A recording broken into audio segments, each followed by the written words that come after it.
This is NDTV.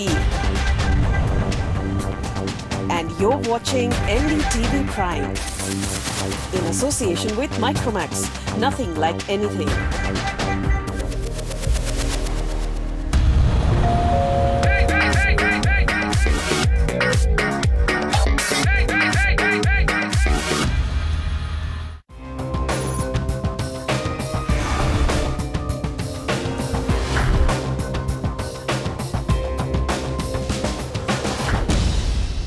दो 2014 क्या real estate के लिए एक यादगार साल साबित होगा?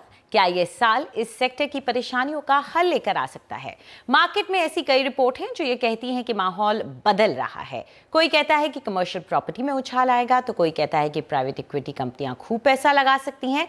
लेकिन इंतजार किसका है? चुनाव पूरे होने का, नई सरकार चुने जाने का, या फिर अमेरिका और यूरोप के कुछ देशों में देखी जा रही तेजी का असर भारत तक पहुंचने का?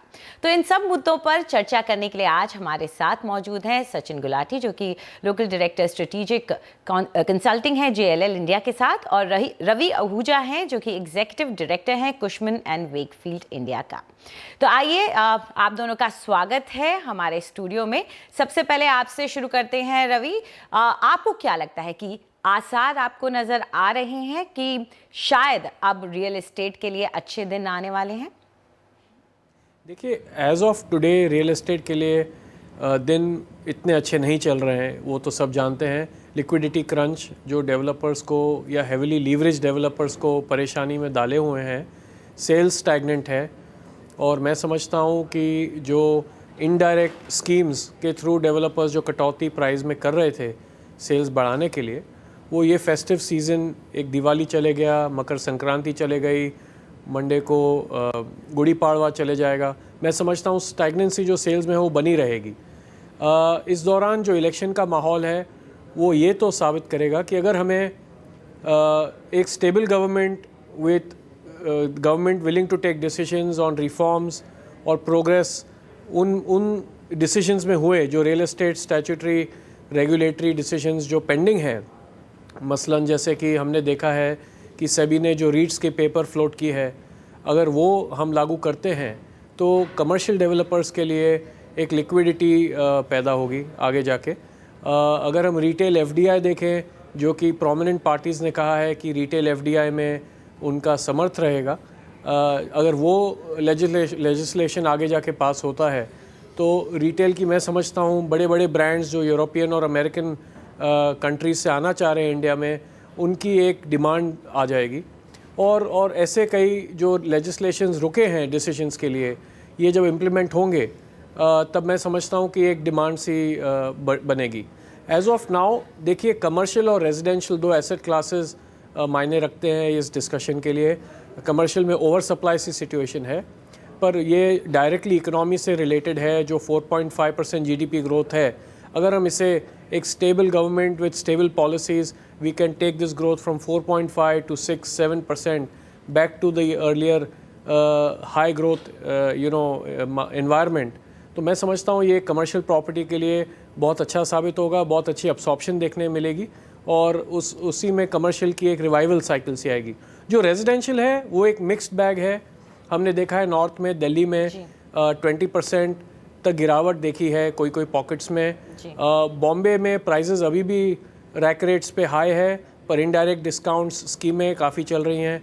बेंगलोर जैसे शहरों में जो IT डेस्टिनेशंस हैं, उनमें हमने देखा है कि अगर IT और ITES कंपनियां अच्छी कर रही हैं तो सेल्स बनी रहती हैं। तो ये मिक्स्ड बैग है। ओवरऑल रेजिडेंशियल में स्टैग्नेंट सेल्स का काफ़ी दबदबा है, और इसको सुधरने में मैं समझता हूँ वक्त लगेगा। जी सचिन, आपको क्या लगता है कि जो इन्वेस्टर है वो कितना लंबा इंतज़ार इलेक्शंस के ख़त्म होने का करता रहेगा, और क्या इलेक्शंस के ख़त्म होने के बाद प्राइस डायनामिक्स थोड़े चेंज होंगे? क्या बायर कॉन्फिडेंस में कोई फ़र्क आएगा? देखिए, इसको अगर मैं स्ट्रेटेजिकली देखूं तो 3 लेवल पे मैं इसका अप्रोच देखना चाहूँगा। एक होती है मार्केट की साइकोलॉजी, जब इलेक्शंस एकदम ख़त्म होंगे। फर्स्ट इम्पैक्ट होता है, मार्केट रीड करती है कि नई गवर्नमेंट कौन सी आ रही है पावर में। व्हाट इज़ द परसेप्शन, आगे जाके इनका क्या अप्रोच हो सकता है towards the overall growth of the economy, which is obviously positive ही रहेगा, कोशिश सब कुछ रहेगी। तो पहला एक मार्केट में एक सेंटिमेंट आता है कि आपकी मार्केट थोड़ी सी इंप्रूव करेगी उसमें, that's the initial feel. The next level है which is the building phase, जिसमें गवर्नमेंट की पॉलिसीज़, रेगुलेशंस, जो सारे एस्पेक्ट्स हैं which are hard wired into our economy, जिसकी वजह से पूरी इकोनॉमी का प्रेशर बिल्डअप होगा इन टर्म्स ऑफ डिमांड, वो चीज़ नेक्स्ट किक इन करती है, जिसमें अगर फिर वो देखा जाए गवर्नमेंट कौन सी पॉलिसीज़ लेके आती है, बाकी जो आपके वेरियस पॉलिसीज़ हैं, रेगुलेशंस हैं, how do they come into play at what point of time, किस तरह वो चीज़ मार्केट में इम्पैक्ट करती है लोकल डिमांड को from a domestic demand point of view, वो एक सिग्नल जाता है मार्केट में टू विच मार्केट रिएक्ट्स। उसका टाइम पीरियड हो सकते हैं 2 क्वार्टर लग जाएं आपके to see how the government settles in, वो किस तरह पूरी पॉलिसीज़ डिटर्मिन करते हैं, किस तरह वो लेके आते हैं। थर्ड लेवल होगा आपका जब गवर्नमेंट इंफ्रास्ट्रक्चर में किस तरह बिल्ड करके पूरा लॉन्ग टर्म ग्रोथ बनाता है पूरी कंट्री के लिए, और कौन से एरियाज बिल्डअप होंगे, कहाँ पर कैसे ग्रोथ होगी। So it's a 3 step process, जिस तरह पूरी मार्केट रीड करती है, वो किस तरह इन्वेस्टमेंट मूव करती है। सो फॉर माई सेंसेस की इनिशियल मूवमेंट ऑब्वियसली थोड़ा अपबीट रहेगा once the election results come out, and as it goes forward the markets will respond to how the government start coming out with the decisions on various aspects.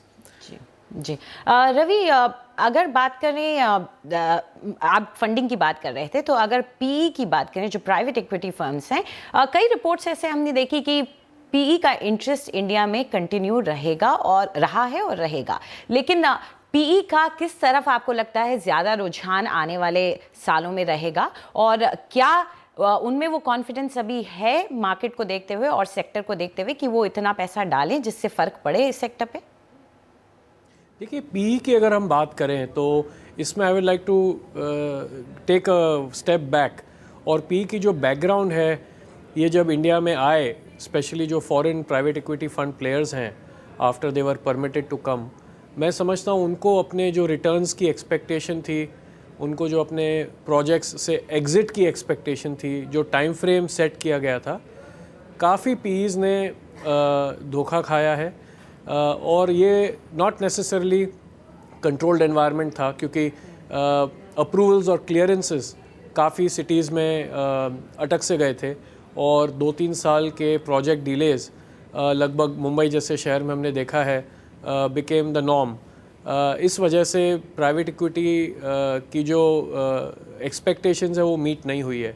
इस cautious note से मैं समझता हूँ private equity आज गुजर रहा है, और उनको हालांकि पैसे हैं and they are sitting on the fence, वो भी यही चाह रहे हैं कि एक स्टेबल सी गवर्नमेंट अगर आके पॉलिसीज़ को स्टेबिलिटी से रिफॉर्म प्रोसेस में कंटिन्यू रखे, और हमें एक 5 साल का दौड़ मिले एक स्टेबल गवर्नमेंट से, जो कि हम समझ रहे हैं इस इलेक्शन में हो सकता है।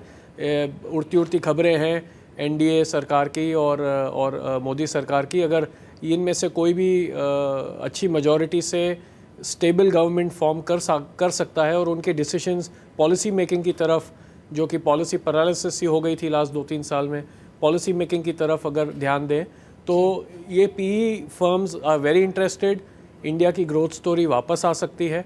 तो ये सब डिपेंड करेगा, मैं समझता हूँ, इलेक्शन के रिजल्ट्स पे और आगे की पॉलिसीज़ पे। हालांकि डोमेस्टिक फंड्स हम अगर देखें, वो ज़्यादा एडुकेटेड हैं, उनको यहाँ के पिटफॉल्स ज़्यादा पता है। तो हमने देखे हैं आईसीआईसीआई, एचडीएफसी जैसे डोमेस्टिक फंड्स हैं, उन्होंने अपने कई प्रोजेक्ट्स में ठीक अच्छा किया है और कहीं पे अटके हैं।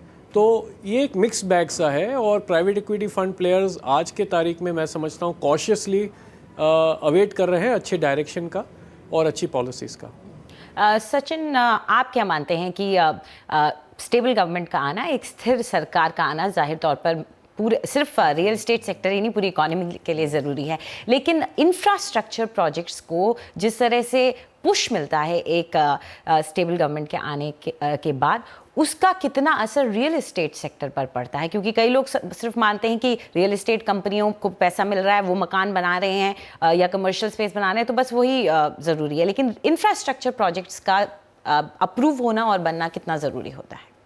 देखिए, infrastructure projects is the backbone for any kind of development, और वो सपोर्ट करता है रियल एस्टेट या कोई भी सेक्टर आपका ग्रोथ होगा। Any economic sector with in the country को इंफ्रास्ट्रक्चर की ज़रूरत होती है, चाहे वो रोड्स हैं, चाहे वो टेलीकॉम है। अगर आप रेजिडेंशियल एरियाज़, रिहायशी एरिया में जाएंगे, वहाँ पर आपको स्कूल चाहिए, आपको हॉस्पिटल्स चाहिए, बड़े स्केल के प्रोजेक्ट्स चाहिए।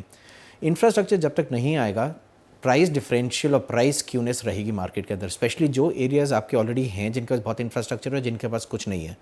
People prefer to come to area जहाँ पर उनको सारा इंफ्रास्ट्रक्चर मिल जाता है। अब यहाँ पर क्या है कि अगर आपका इंफ्रास्ट्रक्चर यूनिफॉर्म रहेगा, आप एक पूरा balance development across the country देखेंगे and you will see new pockets and growth coming up. बिल्कुल बैलेंस्ड अप्रोच होगा, वेरी हेल्दी लाइफस्टाइल होगा, सस्टेनेबल डेवलपमेंट होगा और उसमें बहुत सारे अपॉर्चुनिटीज़ मिलेंगे for the entire market to grow up in a rational, in a much more balanced manner जिस तरह ऊपर उठता है वो। तो उसमें गवर्नमेंट किस तरह उसको ड्राइव करता है, कितनी इंफ्रास्ट्रक्चर कितनी जल्दी पुश हो सकता है, वो बहुत क्रिटिकल फैक्टर होगा for any investments to come into the country. Because जितनी ज़्यादा मूवमेंट होगी, जितना ज़्यादा प्राइस अप्रिसिएशन होगा, जितनी इंप्रूवमेंट्स होगी, will see likely more kind of spending happening in the country. और जितनी ज़्यादा स्पेंडिंग होगी उसमें उतना ही ज़्यादा सेक्टर को मूव करने का चांस मिलता है ऊपर।